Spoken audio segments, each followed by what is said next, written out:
Por nada, muito obrigado. Pessoal, eu acho que o Ney, ele caiu. É, Então, vou esperar um pouquinho para ver se ele volta para poder começar minha aula, tá bom? E enquanto isso, deixa eu só dar a palavra-chave pro pessoal, que é taxa. Palavra-chave é taxa. Certo?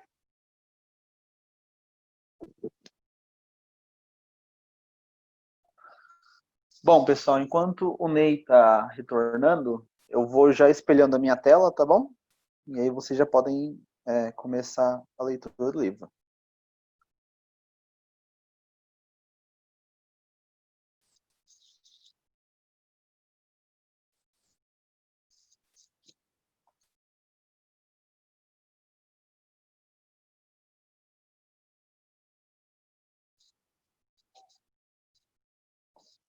Bom, nossa última aula nós tínhamos parado no capítulo 3.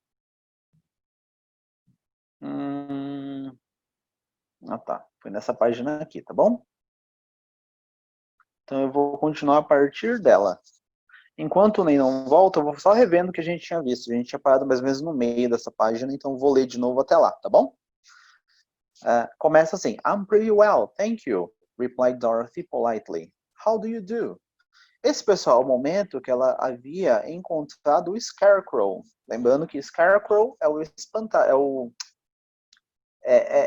espantalho mesmo, né? Em português, aquele bichinho que fica lá na horta lá para espantar os corvinhos. Então, Scarecrow, em inglês, beleza? Então ela falou, I'm pretty well, thank you, replied Dorothy politely.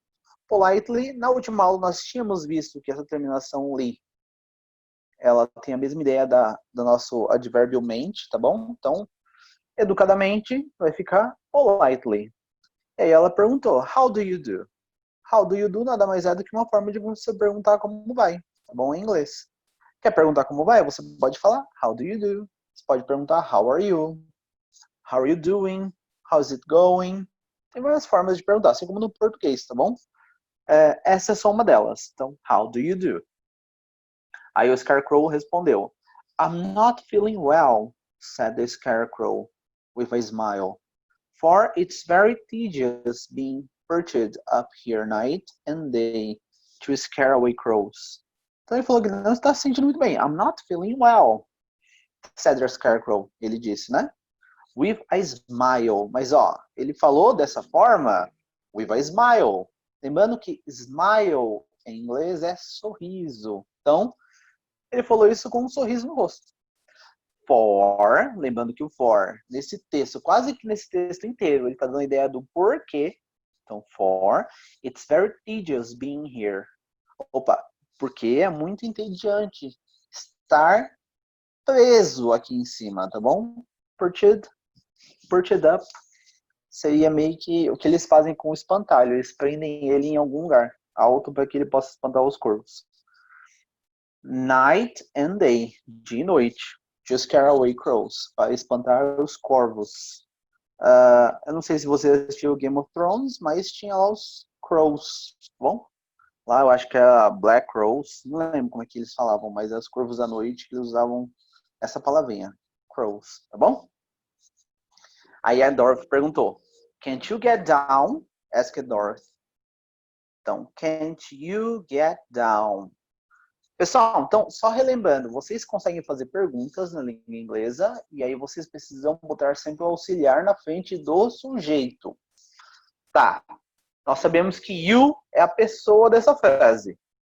Eu quis fazer uma pergunta, então eu coloquei can na frente da palavra you. Então, can't you? Isso é uma pergunta. Só que por eu ter usado o can, essa é uma pergunta negativa. Existem dois tipos de perguntas possíveis. Uma pergunta normal, por exemplo, você pode me ajudar? Can you help me? E uma pergunta negativa. Você não pode me ajudar? Em inglês, can't you help me? Tá bom? E a Dorothy fez essa pergunta negativa. Can't you get down?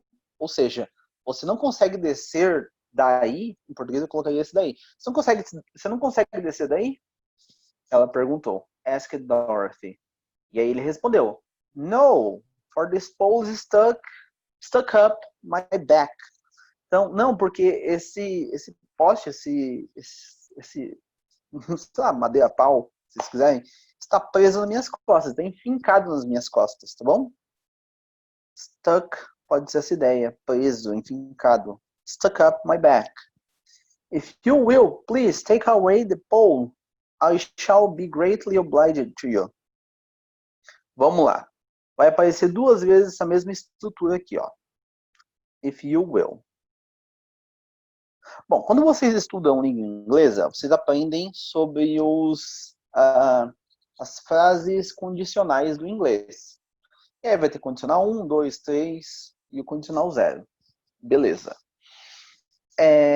Porém, quando você estuda a estrutura, você aprende que você deve usar da seguinte forma. Deixa eu escrever aqui.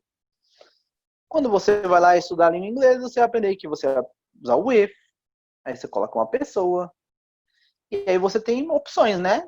If you are at home now, I'll, sei lá, deixa eu colocar em inglês, meu teclado que ele já muda. I'll visit you. Então, olha aqui como é que eu falei, ó. Se você estiver em casa, eu vou te visitar. Então, if you are at home, I'll visit you. If you are at home, I'll visit you. Ou seja, você consegue, então, juntar o presente com o futuro. E é isso que vocês aprendem nos cursos, tá bom? Outra forma é você usando o segundo condicional. Por exemplo, se você estivesse em casa, if you were at home, vírgula, I would visit you. Outra posição. Então, se você estivesse em casa, eu visitaria você. If you were at home, I would visit you. Ou seja, tem o primeiro condicional, né, que é o de cima, e o segundo condicional, que é o de baixo. Mas analisem, na frase do if, eu não utilizo o will, em nenhum dos dois casos. Eu não falo, mas no texto eles utilizaram o if I will. E agora, como é que a gente explica isso? É simples, pessoal. Na verdade, a palavra will, que vocês aprendem que é uma indicação de futuro, ela não faz apenas essa função. Ela também tem uma função de expressar vontade. Então, aqui nesse caso, quando ele falou assim, ó, if you will, please take away the bowl, seria mais ou menos assim, ó, se for de sua vontade, por favor, tire esse pau, essa madeira, esse poste das minhas costas, tá bom? Ou seja, é uma forma educada de você expressar uma condição. Você coloca if you will. Então, se você tiver vontade, se for do seu, sei lá, do seu desejo, tá bom? Então, toda vez que vocês quiserem expressar essa ideia de se for do seu desejo, se for da sua vontade, vocês podem falar if you will, tá bom? If you will. E foi o que ele fez, ó. If you will, please take away the bowl. E ele continuou. I shall be greatly obliged to you. Então, eu ficarei grandemente agradecido por você, tá bom? Ou em débito com você. Quando a gente usa esse obliged to you, seria meio que estar em débito com alguém, tá bom? Então, ele vai estar em débito com a pessoa. E ele também usou o shall. Vamos lá.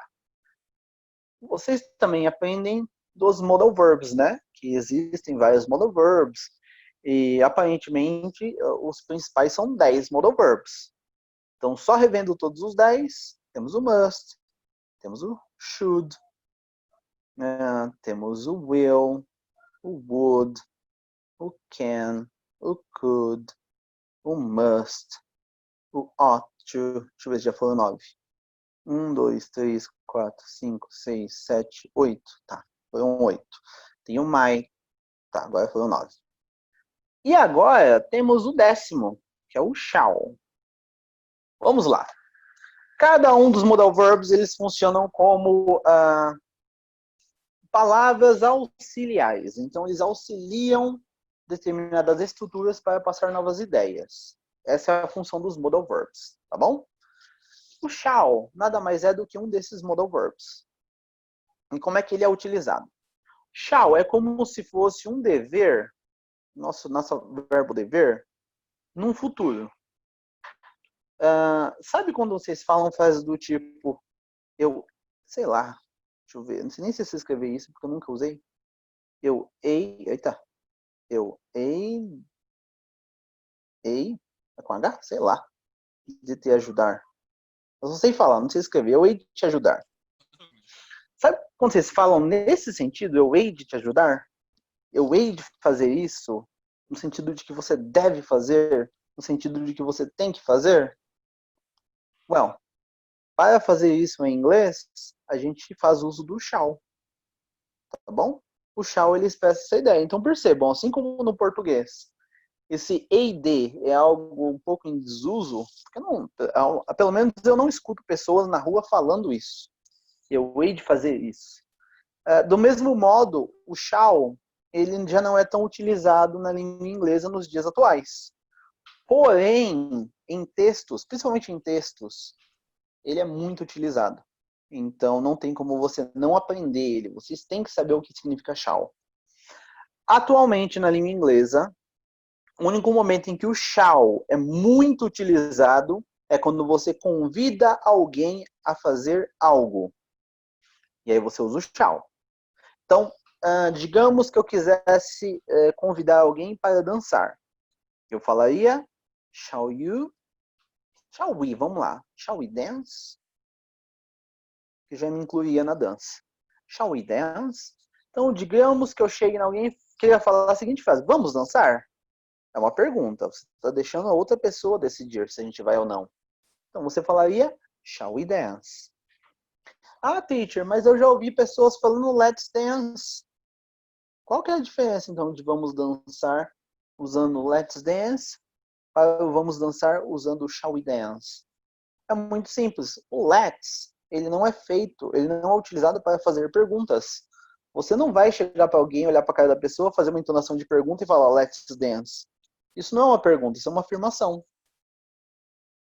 Então você não vai usar o let's com a ideia de pergunta. Quer fazer uma pergunta na ideia de vamos, você vai ter que usar o shall.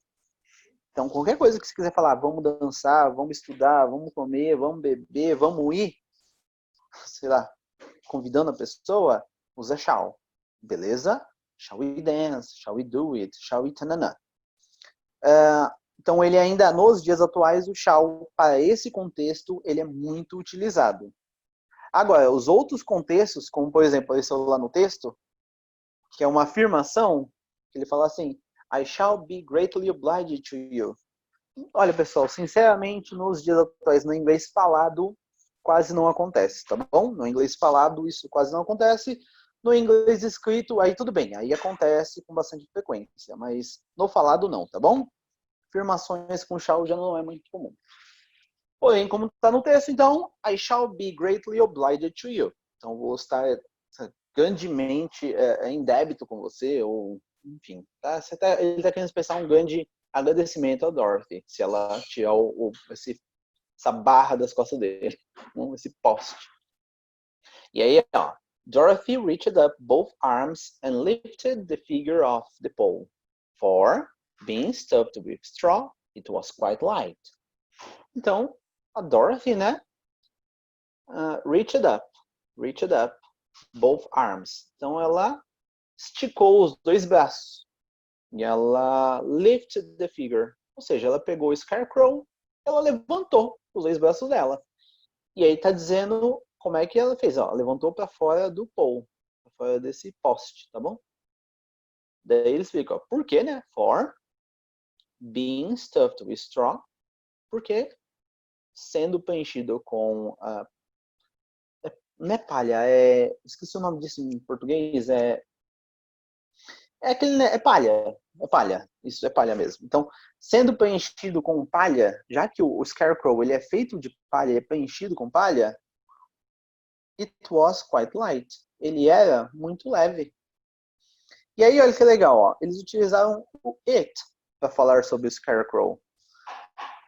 Lembrando que, embora o Scarecrow, sei lá, no português a gente tem a ideia de que ele é um espantalho, terminação em o, então seria masculino. Na língua inglesa, não necessariamente. Porque Scarecrow não indica se é um masculino ou feminino, tá bom? Scarecrow pode ser basicamente os dois. De qualquer forma, a gente prefere dizer que ele não tem sexo. E realmente não tem, tá bom, pessoal? O espantalho não é nem homem nem mulher, não tem sexo. Na língua inglesa, tudo que não expressar essa ideia de ter um sexo definido, a gente vai utilizar o it. Então, no português eu vou continuar usando a palavra ele. Então, vou falar, já que ele é preenchido por palha, ele é muito leve. Beleza, isso é português. Na língua inglesa, não. Being stuffed with straw, it was quite light. Então, ele era muito leve, utilizando it. O it não passa essa ideia de sexo, de gênero, tá bom? Continuando. Thank you very much, said the Scarecrow, when he had been sat down on the ground. I feel like a new man. Então ele agradeceu, ó. Thank you very much. Então, muito obrigado, said the Scarecrow. Ele disse, né? When he had been sat down on the ground. Quando ele tinha sido posto ao chão. Quando ela colocou ele no chão, tá bom? Tinha sido, lembrem disso. Tinha sido colocado. Tinha sido colocado. Ó. Tinha sido colocado on the ground, no chão. Preposição on, tá bom, pessoal? Para falar de objetos que você não entra dentro. No caso do chão, você não tem como entrar dentro do chão. Então, não vai ser in the ground. Vai ser on the ground. Beleza? On the ground.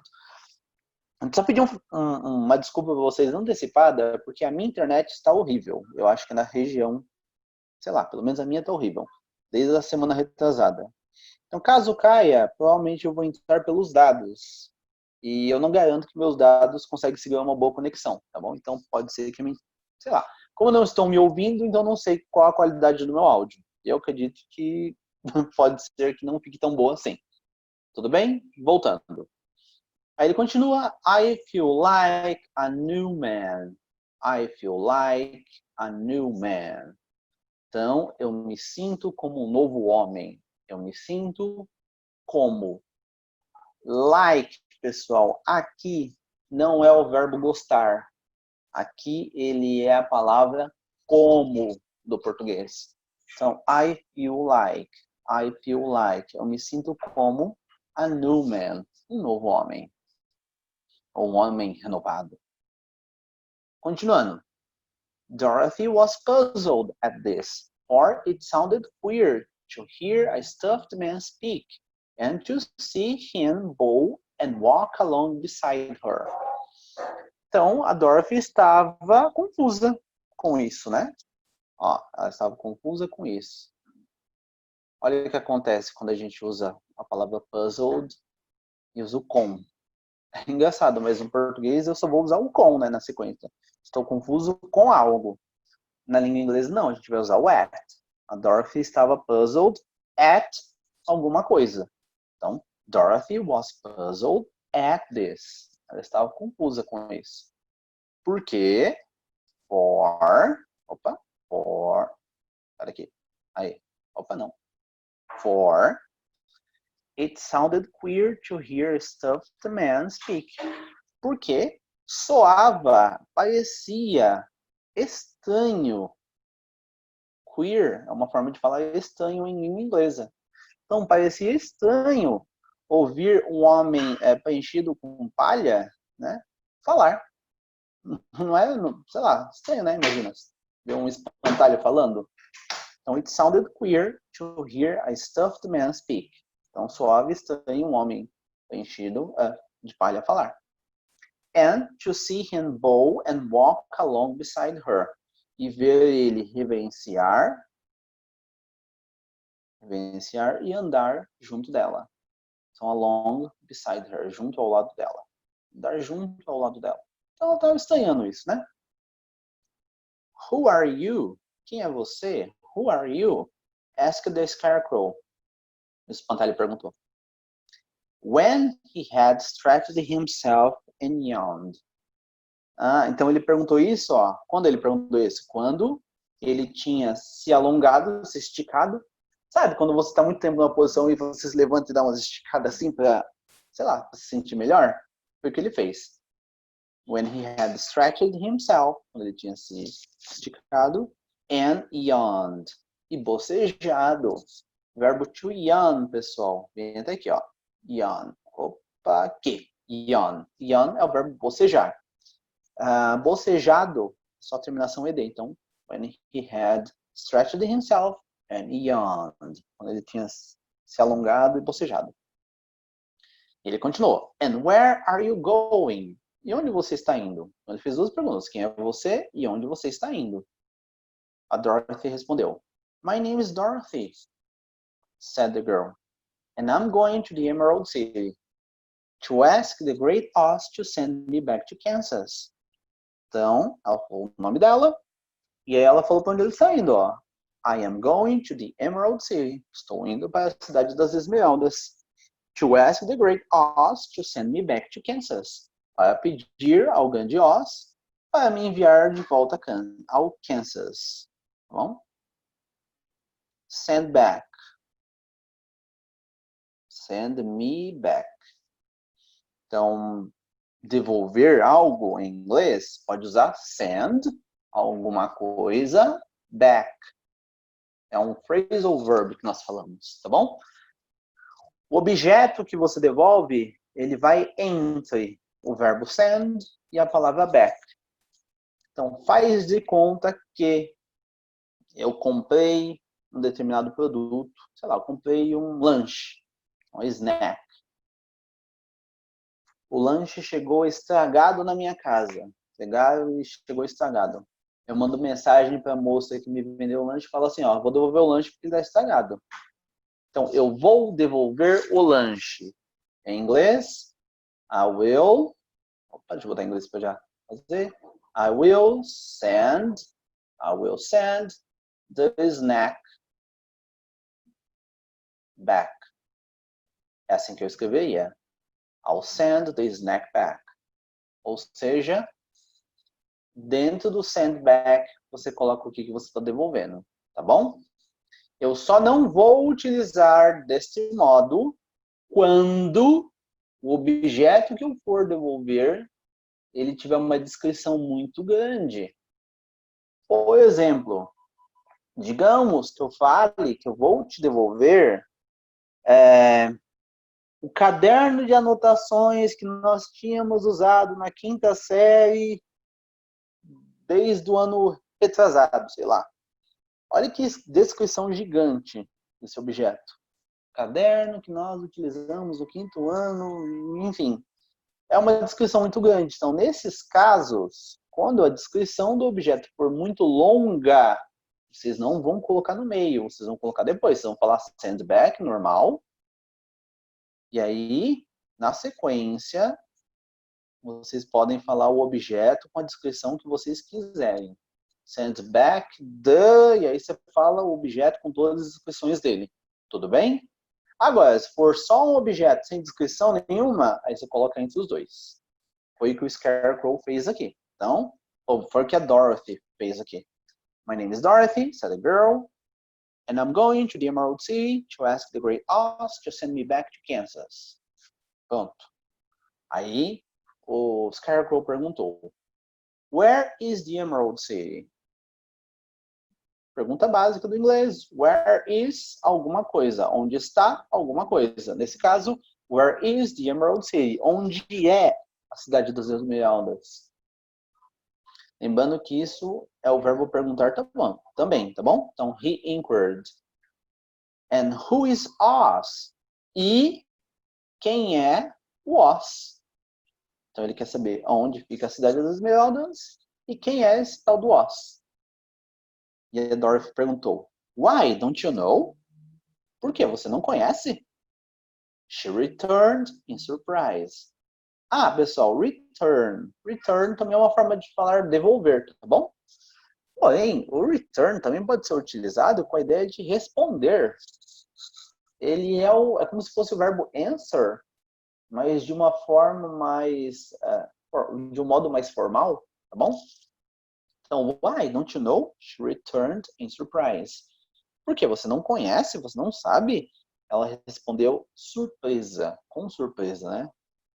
Ela ficou surpresa com isso. E o Scarecrow falou, no, indeed. Não, Na verdade. Na verdade, não. Esse é o nosso na verdade, não. Na verdade, não. No, indeed. I don't know anything. Eu não sei de nada. You see, I am stuffed, so I have no brains at all. He answered sadly. Ele falou, you see? Pessoal, esse you see aqui, ó, que inicia uma frase, é como se fosse o nosso tá ligado. Sabe, ele falou meio que assim, tá ligada? Eu não sei de nada, porque eu não tenho cérebro. Eu sou preenchido com palha. Então, ele falou exatamente isso, ó. You see, I am stuffed. Então, eu sou preenchido com palha, tá bom? I have no brains at all. Eu não tenho nenhum cérebro. Esse at all aqui, ó. Toda vez que vocês virem um at all, terminando uma frase assim, uma frase negativa, tá bom? Tem que ser normalmente na frase negativa. So, I have no brains at all. Eu não tenho nem um pouquinho de cérebro, eu não tenho nada de cérebro. Uma forma de você enfatizar a sua negação. Faz de conta que você quer falar para mim que você não tem dinheiro. Em inglês você pode falar I have no money, beleza. Se você quiser enfatizar, I have no money at all. Faz de conta que você quer dizer para mim que você não tem tempo. Então, I have no time. Agora, se você quiser enfatizar, I have no time at all. Então, é um modo de vocês enfatizarem. Na pronúncia americana, eles fazem esse T ao som de um R, então fica at all. Na britânica, at all. Tá bom? At all. Eles fazem o som do T mesmo, então fica at all. I have no brains at all. He answered sadly. Opa, mais um li aqui, ó. Então ele respondeu de que modo? Sadly. Sad é triste. Sadly, de um modo triste, tristemente, tá bom? Ele respondeu de um jeito triste. Oh, said Dorothy, I'm awfully sorry for you. Então, ela falou, oh, disse Dorothy, eu sinto muito por você. Awfully é só uma forma de você falar muito nesse contexto aqui, tá bom, pessoal? Se você falar awfully sorry, é muito, sentir muito também, tá bom? Eu sinto muito por você. Ele substitui o so, sabe? Em vez de falar I'm so sorry, pode falar I'm awfully sorry. I'm awfully sorry for you. Aí o Scarecrow perguntou, do you think, he asked, if I go to the Emerald City with you, that Oz would give me some brains? Então você acha, ele perguntou, que se eu for à Cidade das Esmeraldas com você, o Oz me daria cérebro? Então ele está perguntando, se eu for, você acha que ele daria cérebro? Aí a Dorothy respondeu, I cannot tell, she returned. But you may come with me, if you like. Então falou, eu não posso dizer, eu não consigo te responder. She returned. Ela respondeu, né? But you may come with me if you like. Mas você pode vir comigo se você quiser. Like sendo utilizado como verbo querer. Então é possível fazer isso em língua inglesa, tá bom? Vocês aprenderam que o verbo to like é o verbo gostar, mas nem sempre. Eu consigo, dependendo da frase, expressar uma ideia do verbo desejar, querer com like. E aqui é um grande exemplo. But you may come with me, if you like. Então, ao traduzir para o português, você pode vir comigo se você quiser. Se você tiver vontade, se você desejar. E aí, de novo, ela vai fazer a história do if alguma coisa will. Ó, if Oz will not give you any brains, you will be no worse off than you are now. Então, se o Oz não tiver vontade, não desejar te dar cérebros novos, you will be no worse off than you are now. Você não vai estar pior do que você já está. Então, olha que legal. Ela utilizou comparativo do ruim. Bad, quando você compara, vira worse. Tá bom? Bad, worse. No worse, você não vai estar pior. ele utiliza esse off para intensificar ainda mais. Então, você não vai estar nem um pouco pior do que você já está. Than you are, do que you are now, do que você já está. Tá bom? Aí continua. Scarecrow fala, that is true. É verdade, said the Scarecrow. You see, he continued confidently, I don't mind my legs and arms and by being stuffed, because I cannot get hurt. If anyone treads me, if anyone treads on my toes or sticks a pin into me, it doesn't matter, for I can't feel it. But I do not want people to call me a fool. And if my head stays stuffed with straw instead of with brains, as yours is, how am I ever to know anything? Então vamos entender o que ele falou. Ele falou então, that's true, é verdade. Said the Scarecrow, ele disse, né? You see? De novo, com aquela ideia de você sabe, você tá ligado, você me entende? Então, you see?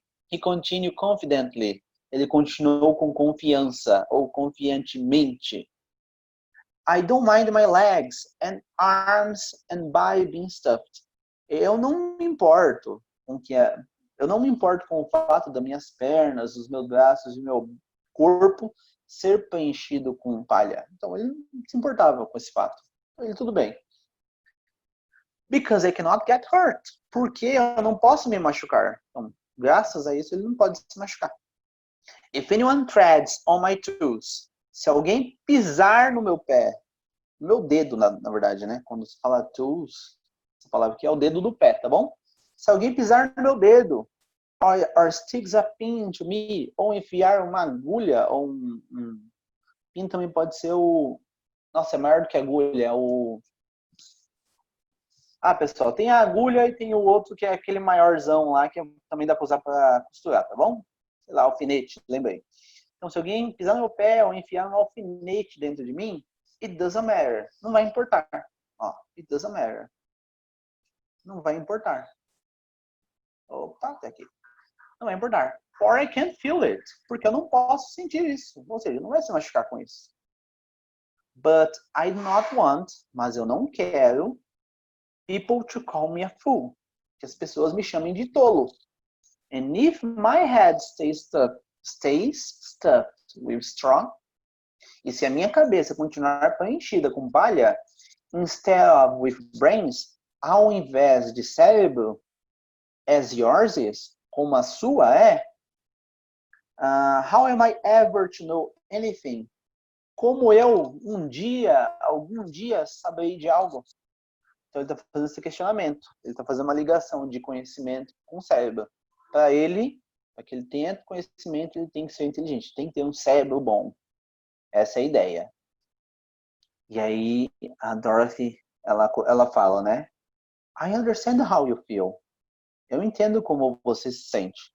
Said the little girl who was truly sorry for him. Disse a garotinha que estava verdadeiramente triste por ele. Então, truly, ó, mais um mente aqui, ó, mais um L-Y. Então, nesse caso é o truly. Então, ela estava realmente, de verdade, triste por ele. She was truly sorry for him. Aí continua. If you will, come with me. De novo, ó. If you will. Se você tiver vontade, venha comigo. I will ask Oz to do all he can for you. Eu vou pedir ao Oz que ele faça tudo o que ele puder fazer por você. Aí o Scarecrow responde, Thank you, he answered gratefully. Muito obrigado. Ele respondeu. Vamos traduzir esse gratefully, tipo, grandemente, com graça, agradecidamente, tá bom? Agradecidamente, vamos lá. Ele respondeu agradecidamente, gratefully.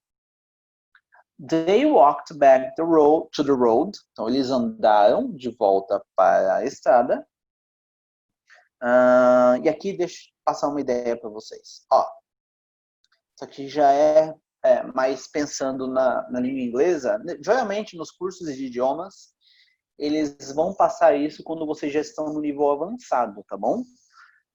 Tem escolas que preferem nem abordar esse tipo de assunto. Mas vamos lá.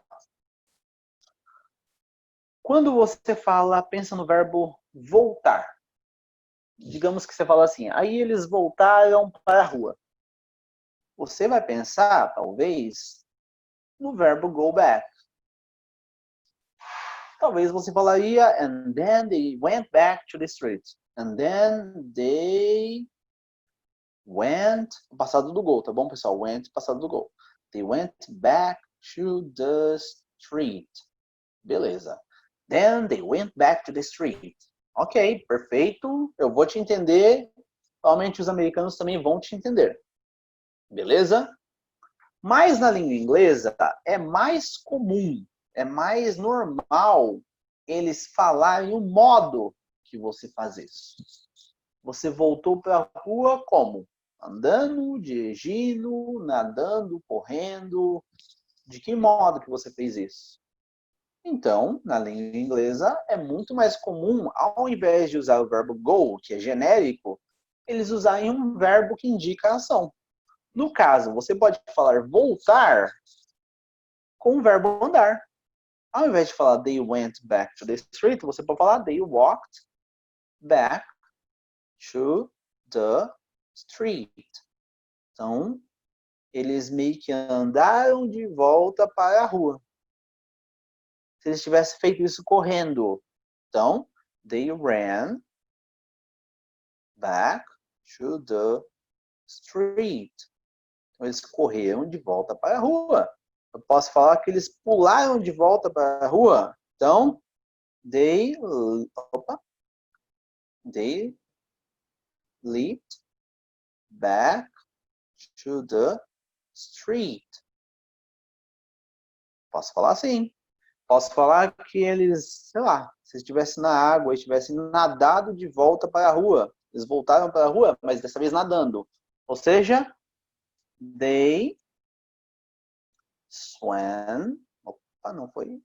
Swam back to the street. E assim por diante, pessoal. Eu vou ficar mudando o verbo que indica a minha ação. E aí eu posso falar esse voltar. É um negócio tão engraçado que, sei lá, se você pensa no português, a gente não faz dessa forma. A gente prefere indicar da seguinte forma, ó. Eu voltei para a rua andando. Normalmente a gente faz isso. Você fala o verbo voltar genérico, né? Eu voltei para a rua. E depois você fala o modo que você fez, andando. Na língua inglesa, isso não acontece. Você não vai ver nenhum nativo falar I went back to the street walking. Não é comum. Outro exemplo, imagina que vocês estão falando que, sei lá, alguém abriu a porta chutando. Então você imagina que a pessoa deu um chute na porta e abriu a porta. Você entendeu a ideia? Então a pessoa abriu a porta chutando. Bom, talvez se você fosse traduzir ao pé da letra para a língua inglesa, você falaria someone ou somebody, sei lá, somebody, botar somebody. Somebody. Aí talvez você fizesse aqui, ó, opened the door, kicking. Sei lá. Talvez você imaginasse essa ideia, ó, somebody opened the door, kicking. E você falasse isso na língua inglesa. Pessoal, desculpa, mas isso não é inglês. Você acabou de usar a estrutura do português com palavras do inglês. E, infelizmente, o nativo não vai te entender tão bem assim. Para ele não faz sentido essa estrutura. Somebody opened the door kicking. Bom, se alguém abriu a porta chutando, então a pessoa deu um chute na porta e a porta abriu. É assim que ele vai falar. Então, somebody kicked the door. Aí você vai colocar o modo que ela ficou depois que o cara chutou a porta. Ela ficou aberta, né? Então vai ser assim, ó. Somebody kicked the door open. É engraçado, porque se eu falo exatamente desse jeito no português, alguém chutou a porta aberta, a porta meio que já estava aberta quando a pessoa chutou. Isso no português, essa é a ideia que a gente pega. A pessoa chutou a porta que já estava aberta, então alguém chutou a porta aberta. Na língua inglesa, não. Se você falar isso, somebody kicked the door open, você está indicando o que aconteceu com a porta depois que alguém chutou ela. Então, alguém chutou a porta, somebody kicked the door. Depois que alguém fez essa ação, a porta se abriu. Então, somebody kicked the door, open. E se fosse o contrário, alguém chutou a porta e ela fechou. Ou seja, a pessoa fechou a porta chutando. Em inglês eu falaria somebody kicked the door closed. Somebody kicked the door closed. Então, alguém chutou a porta e ela fechou. Tá bom? O nome dessa gramática, pessoal, Caramba, deixa eu lembrar o nome dela. Lembrei. Resultative. Tá bom? Esse é o nome dessa gramática. Resultative. A depender do verbo que você usa, esse verbo causa um resultado. Então, essa gramática vem com esse nome. E aí vai ter vários casos em que você vai poder aprender isso, tá bom? Vários casos. Não lembro de nenhuma frase exemplo que seja bem interessante, mas essas frases aí já podem te ajudar a começar a pensar sobre esse assunto, tá bom? Lembrando, é um assunto de nível um pouco mais avançado. Eu dei aula na Wizard, pessoal, por, 6 anos. Eu dava aula em todos os livros. Nenhum dos livros da Wizard abordava esse ponto, porque eles consideravam esse ponto um pouco complexo demais e os alunos, em nível mais avançado, poderiam ficar frustrados. E aí, dependendo do curso de idiomas, sempre essa questão de não querer frustrar o aluno, para tratar ele sempre bonzinho, para ele ficar animado para estudar. Então, enfim, eles acabam não passando pontos importantes, mas é um ponto importante que eu quero que vocês aprendam. Então, resultative. Depois vocês vão atrás e busquem mais informação a respeito, tá bom? Voltando.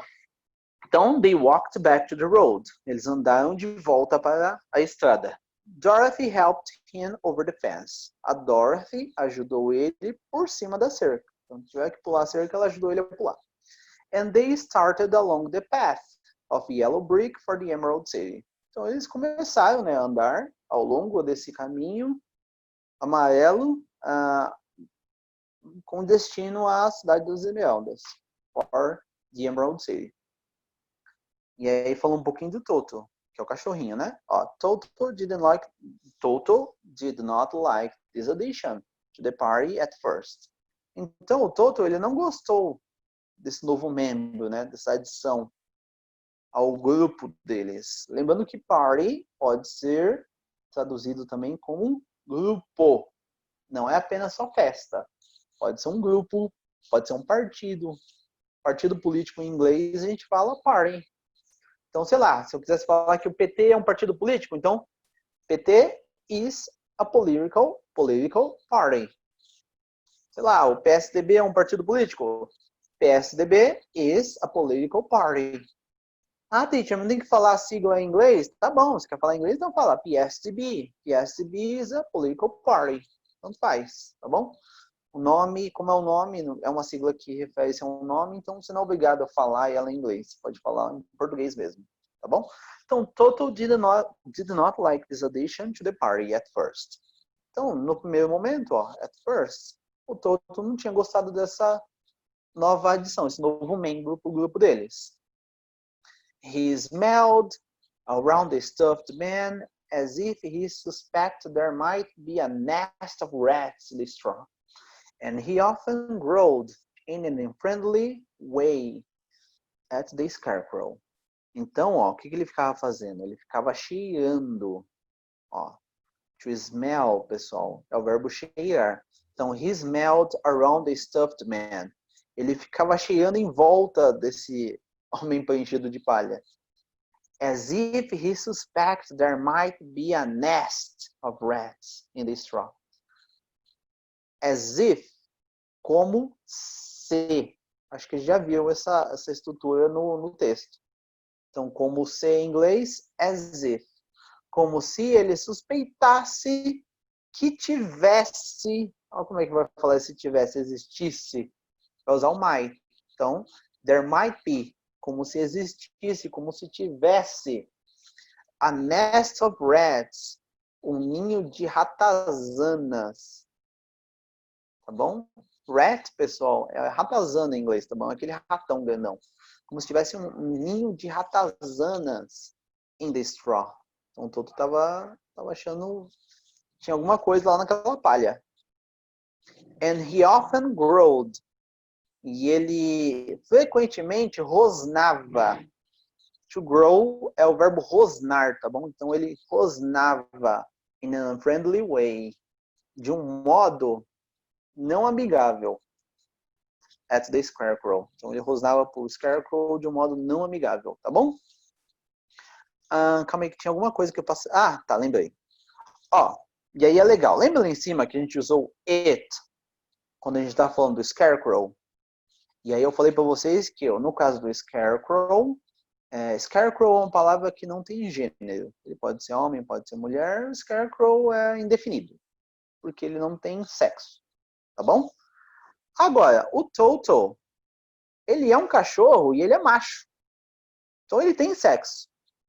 E a gente sabe disso, porque a gente está seguindo a história, a gente já leu e já viu que ele é um menininho. O Toto tem sexo. Então, no livro, ele se refere ao Toto com a palavra he. Ou seja, vocês vão ver pessoas afirmando que para animais nós não utilizamos he ou she. Mas, na verdade, essa afirmação está errada, porque nós utilizamos he ou she sim. Você só não utiliza o he ou she para o animal quando você não consegue identificar se é macho ou fêmea. Aí tudo bem. Aí você usa o it, tá beleza. Sei lá, você tá falando de um urso. Aí não vai ficar olhando o urso para ver se ele é macho ou fêmea, né? Aí você quer falar que o urso é muito grande e que ele é muito forte, sei lá.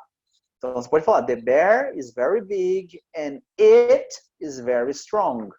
Eu utilizei o it, porque eu não sei se é urso fêmea ou macho. Não vou lá ver, não vou lá descobrir. Agora, um cachorrinho no meio da rua, você está vendo que é macho ou você está vendo que é fêmea? Não tem problema você falar he ou she. Sinta-se à vontade, tá bom? Agora, no caso do Scarecrow, aí não. Você vai ter que usar o it. Somente alguns casos, tá bom, pessoal?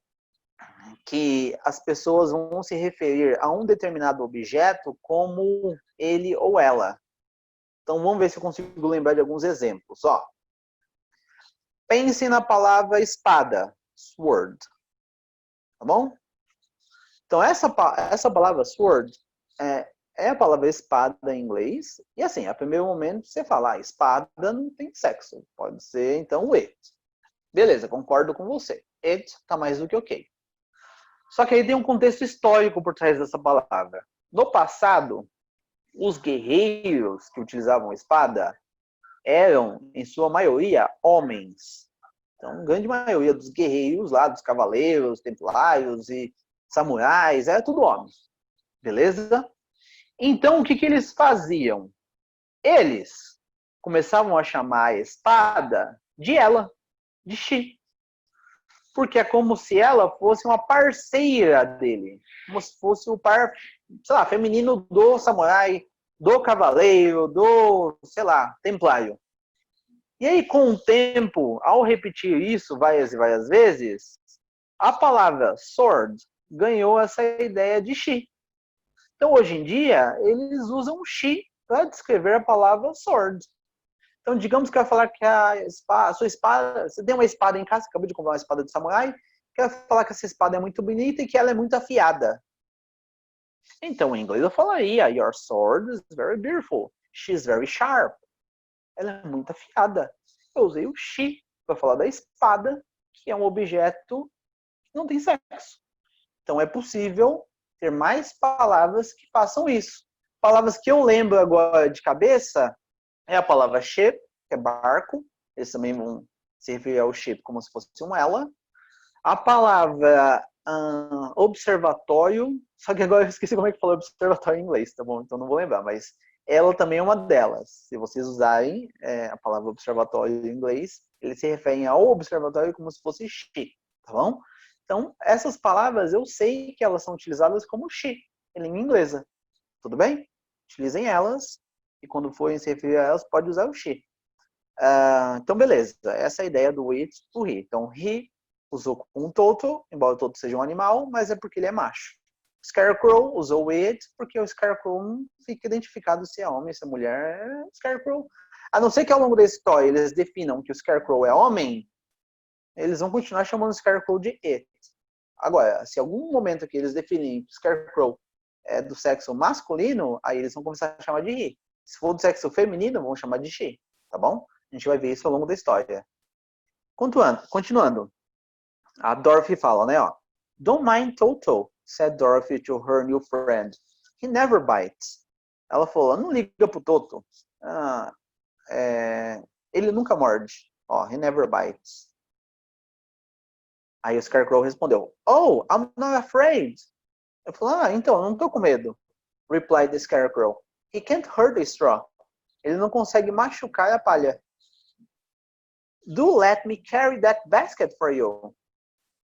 Do let me carry. Permita-me carregar. Olha como ele foi educadão aqui, ó. Permita-me carregar essa cesta para você. Do let me carry that basket for you. Parou. Teacher, mas that não é aquele, aquilo? That pode ter a tradução aquele, aquilo. Mas por que ele usou that nessa frase e você traduziu como esta cesta? Por conta do português, tá bom? No português, se você está carregando, sei lá, uma cesta de frutas, e eu falo, deixa que eu carrego essa cesta para você, eu vou usar a palavra este, esta, isto, tá bom? Deixa que eu carrego essa cesta para você. Na língua inglesa, a gente usa o that, uma das condições que nós utilizamos o that, quando o objeto que a gente está se referindo, ele não está em nossas mãos. Então imagina, pensem na situação. Tem a Dorothy andando no meio da rua, o Scarecrow que está ao lado dela, e a Dorothy está carregando, she's carrying a basket. Então ela está carregando uma cesta. A cesta não está na mão do espantalho, mas ele quer pedir permissão para carregar a cesta que está na mão da Dorothy. Então, quando ele fizer a frase dele, é comum que seja utilizada a palavra that. Então, do let me carry that basket for you. Então, permita-me carregar aquela cesta ou esta cesta para você. Aí ele continua. I shall not mind it. Eu não hei de reclamar. Eu não vou reclamar. For I can't get tired. Porque eu não posso ficar, eu não consigo ficar cansado. Então, mais uma vantagem do Scarecrow, ele não se cansa. Então, ele não se machuca, ele também não se cansa. E aí ele continua. I'll tell you a secret. Eu vou te contar um segredo. He continued as he walked along. Ele continuou enquanto ele andava, enquanto ele caminhava. There is only one thing in the world I'm afraid of. Tem apenas uma coisa neste mundo que eu tenho medo. Aí a Dorothy perguntou, what is that?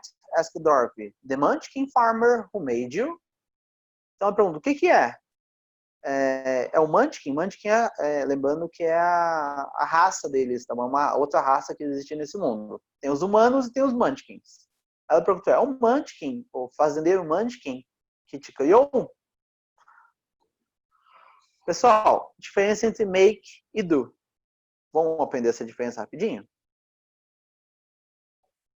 Então temos dois verbos fazer na língua inglesa. Na verdade a gente tem mais de dois, tá bom? Mas eu vou falar desses dois aqui, são os dois mais famosos.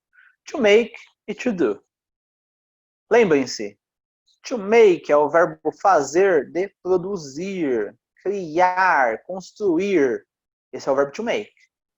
Então, se eu fosse fazer comida, eu utilizaria o verbo to make. Porque imagina, eu vou pegar os alimentos e eu vou fazer, vou construir, vou criar uma nova comida.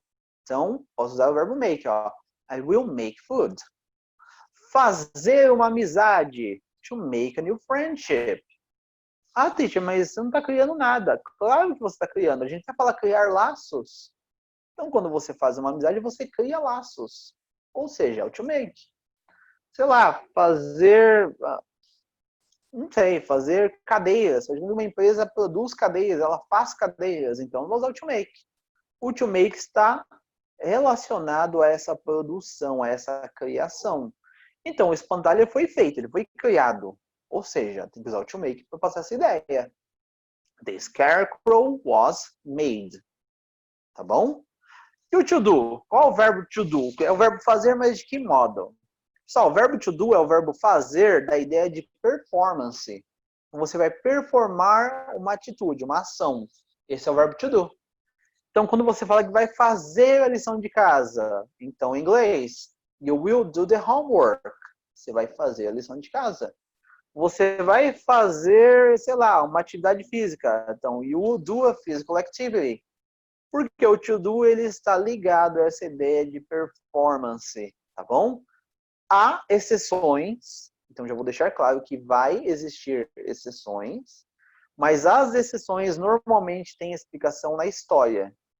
Uma exceção muito grande, por exemplo, fazer a cama ou arrumar a cama. Aí você pensa, bom, arrumar a cama é com to do, porque é uma performance, né? Você pode pensar desse modo. Então, como é uma performance, eu só vou arrumar a cama, então é to do. Mas, na verdade, arrumar a cama não, é o to make. Você fala, mas por que, teacher? Porque a gente, na verdade, utilizava no passado a expressão to make up the bed. Quem estuda inglês sabe que make up é maquiar. Então, basicamente, você maquiava a sua cama. Porque imagina, quando você arruma a cama, você não está limpando ela de fato. Você só está organizando os lençóis para que ela pareça limpa, para que ela pareça organizada. Então, you make up the bed. Só que com o tempo, os americanos, não americanos, mas os falantes de língua inglesa, eles viram que não era necessário falar make up, porque você já entendia só com o make que era arrumar a cama. Então, esse up caiu e ficou apenas make the bed. Então, hoje em dia, quando você vai arrumar a cama em inglês, o verbo que você utiliza é o make, mas tem um fato histórico por trás que explica o porquê de utilizar make e não o do, tá bom? Porque realmente, pela lógica, seria do, se fosse arrumar a cama no sentido de fazer a cama, tá bom? Bom, voltando aqui à ideia, então, the Munchkin farmer who made you, então, o fazendeiro Munchkin que te fez, a Dorothy perguntou se é isso que o Scarecrow tem medo. E o Scarecrow respondeu, no, answered the Scarecrow, it's a light match. Então ele falou, não, ele respondeu. O que ele tem medo é um fósforo aceso. Pessoal, match em inglês é fósforo. Beleza? Fósforo, match. Lighted match, fósforo aceso. Ou seja, a única coisa que o Scarecrow tem medo. Porque isso pode queimar a palha. Beleza? E finalizamos o capítulo 3. Chapter 3 is over. A gente continua para o 4 na próxima aula. Hoje eu vou ficar por aqui mesmo. Pessoal, ficou alguma dúvida? Ficou alguma coisa que eu não expliquei que vocês gostariam de, sei lá, tirar dúvida? Aproveitem. Deixa eu só passar a palavra-chave, Ney, antes que eu esqueça. Palavra-chave, pessoal. Deixa eu pensar. Tá. A palavra-chave vai ser aquele ponto gramatical que eu falei do nível avançado, que é o resultative. Resultative. Escrevam aí para vocês lembrarem. Resultative. Notaram? Boa, esse mesmo. Então, resultative é a palavra-chave dessa aula. Beleza? Beleza, Douglas. Obrigado, viu, querido? Um forte abraço para você e bom término de domingo, viu? Valeu, muito obrigado. Tchau, tchau. Tchau, tchau. Valeu, pessoal. Um forte abraço para todos vocês, tá? Encerramos as atividades aqui, né? Peço mais uma vez desculpa pelos imprevistos, tá? E bom término de domingo para todos.